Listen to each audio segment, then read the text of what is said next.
तो सर हम अपने आज फर्स्ट क्वेश्चन पे बात करेंगे।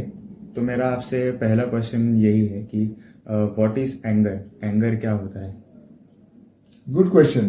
एंगर क्या होता है? बहुत लोगों को तो यही पता नहीं कि एंगर क्यों आता है, गुस्सा क्यों आता है। Anger is like a bomb. हम 24 घंटा बॉम्ब कैरी कर रहे हैं हमारे साथ में।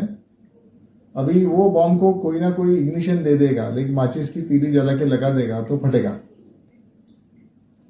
तो जो इंसान के पास 24 घंटा बम है और वो बम को कोई इग्निशन देता है और वो इग्निशन देते ही वो फट जाता है, that is called anger.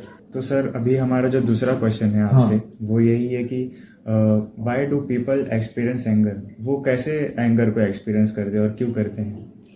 Anger experience का रीजन है कि वो ट्रिगर होता है। अभी बहुत लोगों को ट्रिगर पता नहीं होता क्या होता है।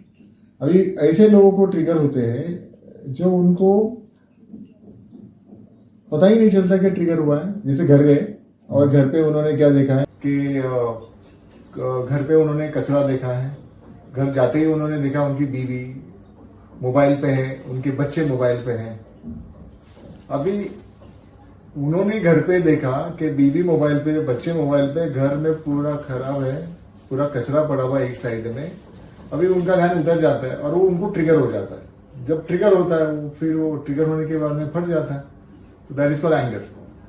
अभी घर वाले को इतना पता है कि हमारे जो हस्बैंड है वो ऐसे ही है, और बच्चे लोग को भी पता नहीं रहता है कि हमारे पिताजी ऐसे क्यों कर रहे हैं, और वो लोग भाग जाते हैं वहां से। बीवी झगड़ा करेगी या वो भी भाग जाती है वहां से। तो एंगर आता है जिसको उसको पता ही नहीं चला है एंगर क्यों आ रहा है करके, बिकॉज सबकॉन्शियस माइंड में इतना कचरा भरा हुआ है तो किधर ना किधर तो बाहर निकलने वाला है। तो आप ऑफिस में रहो, घर में रहो या रोड पे चलो। जैसे बहुत लोग ट्रेन में सफर करते हैं, ट्रेन में जैसे ही घुसते हैं किसी का धक्का लग जाता है तो सामने वाले ने भी बम कैरी किया है, आपके पास भी बम है, तो क्या हुआ?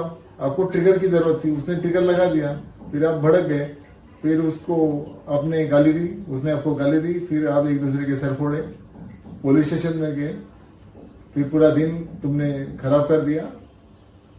फिर भी आप ब्लेम करोगे लोगों को, अरे यार उनकी वजह से हुआ ये। तो दैट इज कॉल्ड एंगर। तो सर हमारा जो तीसरा क्वेश्चन है आपसे, वो यही है कि हमारे जो अपने डेली रूटीन होते हैं, डेली लाइफ होते हैं, उसमें हम काम कैसे रहें, अपने मेंटली हम काम कैसे रहें? तो बेसिकली आप अपने एंगर को कैसे कंट्रोल करें इसके बारे में पूछना चाहते हैं। हाँ। तो एंगर को कंट्रोल करने का एकदम सादा सरल उपाय है कि पूरे दिन में आपको आपके एंगर किस वजह से हो रहे हैं वो ट्रिगर पहला फाइंड आउट करना है। तो आपको दिन में 2-3 बार समझ में आता है कि ये चीज से मैं ट्रिगर होता हूँ। तो एक बार ट्रिगर ऑब्जर्व करना शुरू हो जाता है तो अपने आप हमारा एंगर पे कंट्रोल आना चालू हो जाएगा। एक बार ट्रिगर मिल जाता है हमको तो मतलब एंगर समझ में आया किस चीज की वजह से हमको एंगर आता है। तो एकदम इजी है, इसको आहिस्ता आहिस्ता ऑब्जर्व करके अपने एंगर को कंट्रोल करना है। नॉर्मली एंगर का मतलब है रिएक्शन। हम बिना सोचे बिना समझे जो आंसर देते हैं, रिएक्ट करते हैं, उसको हम लोग बोलते हैं एंगर।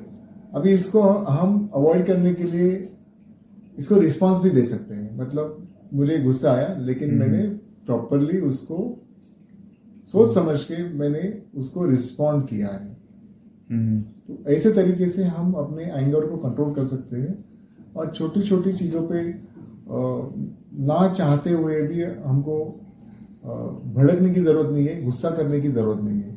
आप रिएक्ट की जगह पे रिस्पॉन्ड करना आप जब सीखोगे, एंगर अपने आप कंट्रोल होना चालू होगा, आपको पता चलेगा। लेकिन आपको लिखना पड़ेगा वो चीज।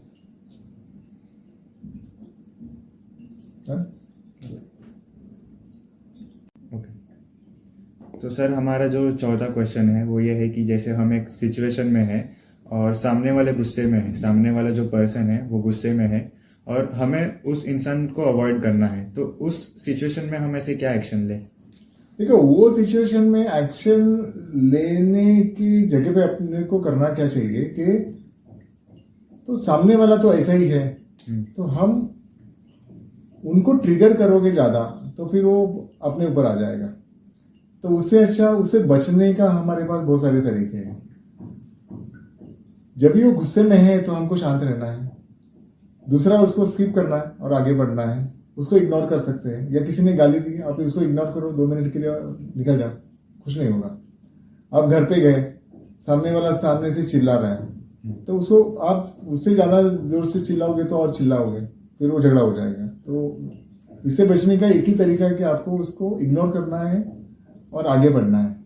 आप खुद ट्रिगर हो जाते हो उसके चिल्लाने से, फिर झगड़ा हो जाएगा, फिर वो अवॉइड नहीं होगा, फिर वो बड़ा एक्सीडेंट हो सकता है, आपकी मारामारी हो सकती है, आपके एक दूसरे के सर फूट सकते हैं। तो सबसे इजी तरीका है कि आपको ये सब चीज को अवॉइड करना है। तो 1 सेकंड के लिए भूल जाओ कि सामने वाला गुस्से में, और आप निकल जाओ वहां से। Okay sir.